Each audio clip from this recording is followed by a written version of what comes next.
Video शुरू करने से पहले आपको बता दें कि यदि अभी तक आपने हमारे चैनल को सब्सक्राइब नहीं किया है तो अभी कर लें और साथ में नोटिफिकेशन घंटी को भी दबाएं ताकि हमारी वीडियो सबसे पहले आप तक पहुंच सके।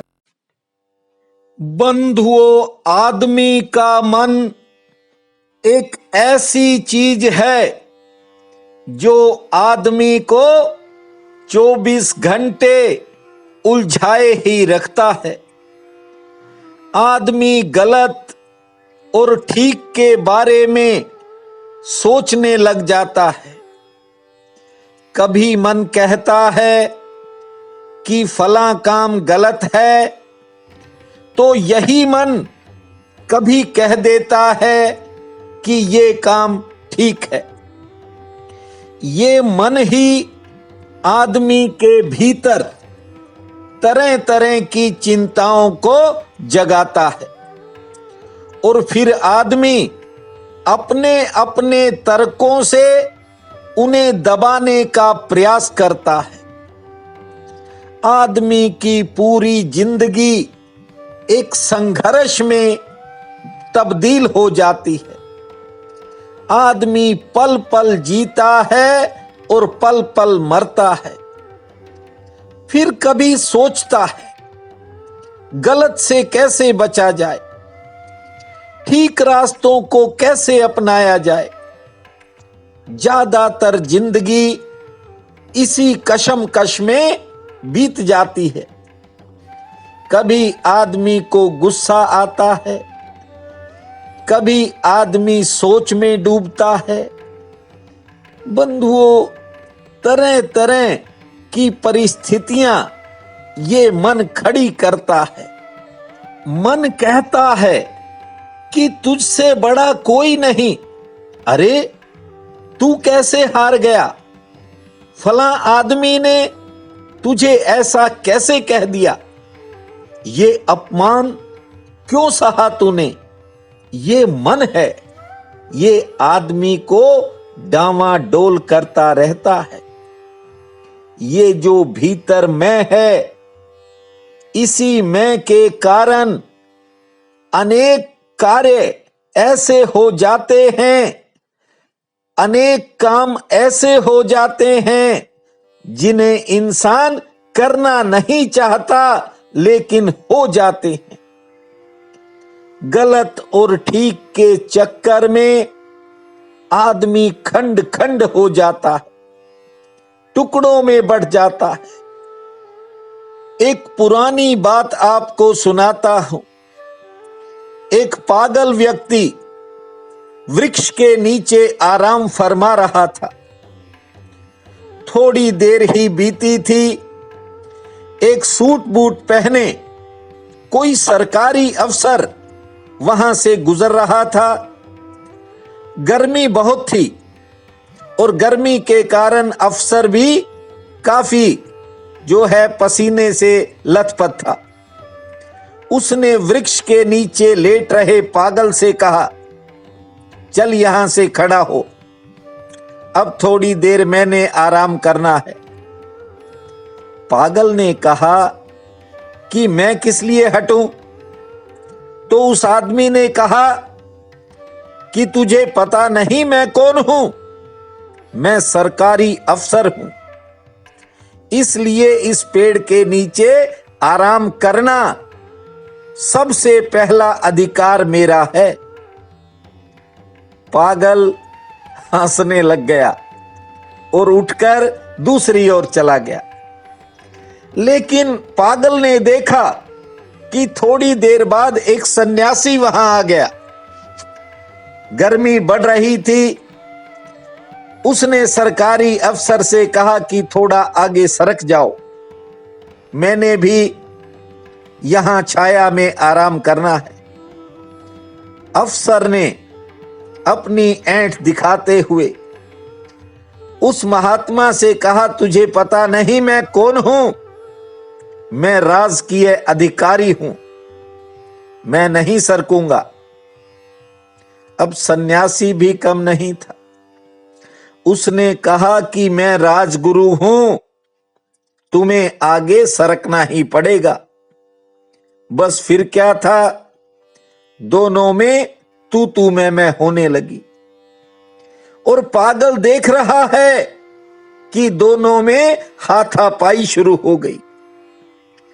कहते हैं कि उन दोनों को लड़ते देख पागल ने कहा कि क्यों पागलों की तरह लड़ रहे हो, आपस में लड़ने की बजाय मिल बांट कर छाया का उपयोग कर लो, दोनों की थकान दूर हो जाएगी।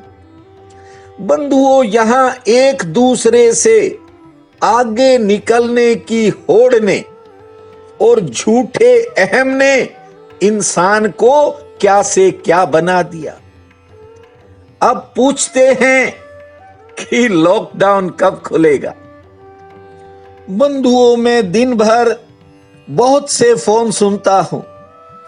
फोन करने वाला पहले तो कुछ बातें इधर उधर की करता है, लेकिन बाद में असली बात पर आ जाता है कि हालात कब सुधरेंगे, बाजार कब खुलेंगे, काम कब शुरू होंगे और ये लॉकडाउन कब खत्म होगा। बंधुओं, परमात्मा ने ऐसा कुछ बनाया ही नहीं जिसका सदुपयोग न हो। परमात्मा तरह तरह के समय लाता है। ऐसे समय सैकड़ों सालों बाद आते हैं। मानता हूं कि परमात्मा की इस सृष्टि में जो भी होता है उसके हुक्म और उसकी मर्जी के अनुसार होता है। लेकिन बंधुओं, हम सामान्य प्राणी हैं। हमें आज कोई उपाय नहीं सूझ रहा है। जनमानस अपने घरों में कैद है। बड़ी विपदा की घड़ी है।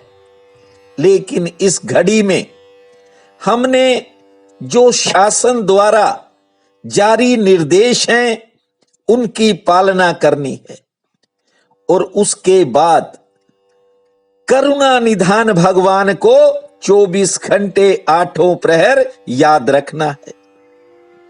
जो उसे याद नहीं करता, आज नहीं तो कल वह पछताता जरूर है। वैशाख का पावन मास चल रहा है बंधु। इस महीने के अंदर अन्न और जल ये दोनों सुलभ दान हैं। झोपड़ी में रहने वाला भी कर सकता है, महल में रहने वाला भी कर सकता है। मनुष्य ना मिले तो पशु पक्षियों के लिए कर सकता है। ये वैशाख का महीना शास्त्रों ने बहुत बड़ा पावन मास कहा है। इसका कारण ये है कि ये भगवान विष्णु को अति प्रिय है और इसीलिए आपके पास वैशाख महात्म प्रतिदिन भेजता हूं। सुन लिया करो और अपने चाहने वाले मित्रों रिश्तेदारों को सुना दिया करो।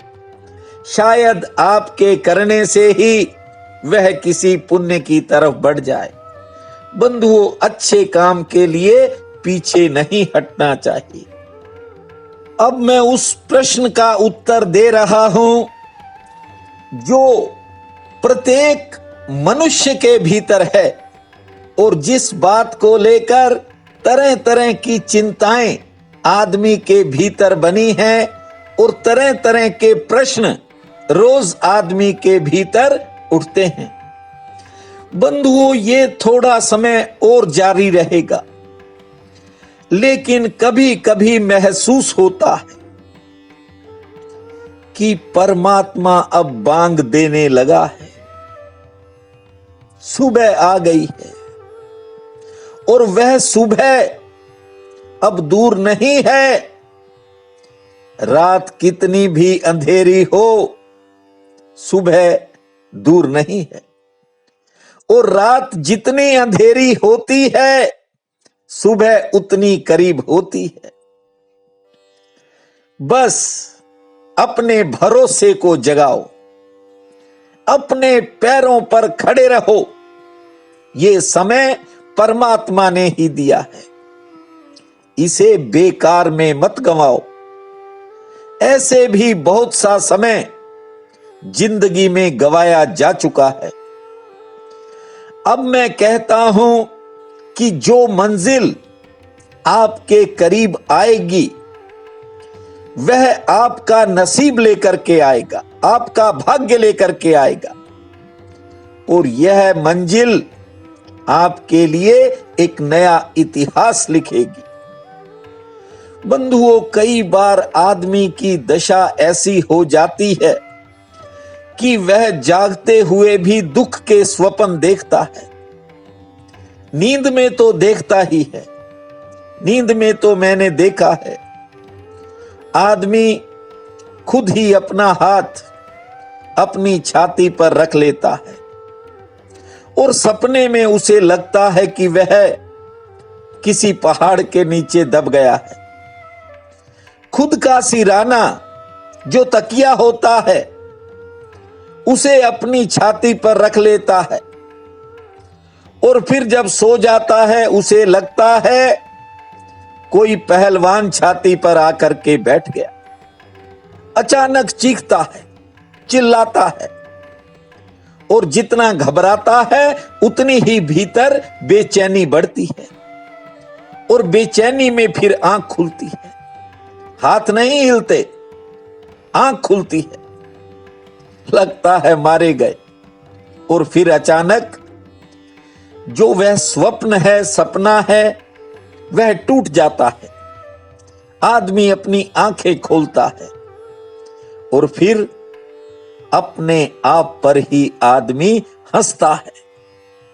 अपना ही हाथ था, खुद सिराना रखा था, लेकिन लग रहा था कि पहाड़ के नीचे दब गए। बंधुओं, कुछ मनुष्य के ही ऐसे काम हैं। प्रकृति के साथ बीते समय में कुछ खिलवाड़ भी हुए हैं, इस बात को मानना पड़ेगा। अब प्रकृति क्या सृजन करना चाहती है ये तो परमपिता परमात्मा करुणा निधान जानता है, लेकिन इतना जरूर बता देता हूं आपको, कई बार इंसान को अपना सपना ही खाए जाता रहता है और इसी सपने को माया कहते हैं। तुम जागो, थोड़ा जाग करके देखो, वह जो इस सृष्टि का सृजन करने वाला है उसने आपके लिए बहुत कुछ किया है, भविष्य में भी करेगा, लेकिन आपने अपने भरोसे को कायम रखना है। यदि आपका इन हालातों में भरोसा कायम रहा और आपने परमात्मा को हर पल याद किया तो सुनहरी समय समझ लेना कि अब आपके करीब है। प्रिय बंधुओं व मातृदेवी शक्तियों, आज 24 अप्रैल दिन शुक्रवार है। आप सबको मेरा नमस्कार है। आज का उपाय इस प्रकार है। आज वैशाख शुक्ल पक्ष की प्रतिपदा है, बहुत ही पावन काल रहेगा।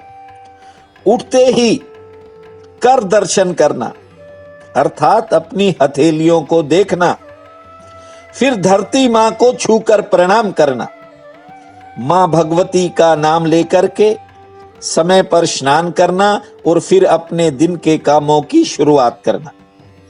भगवान विष्णु के समक्ष सफेद रंग के फूल अर्पित करना। 4 पौधों व तुलसी माता को जल देना।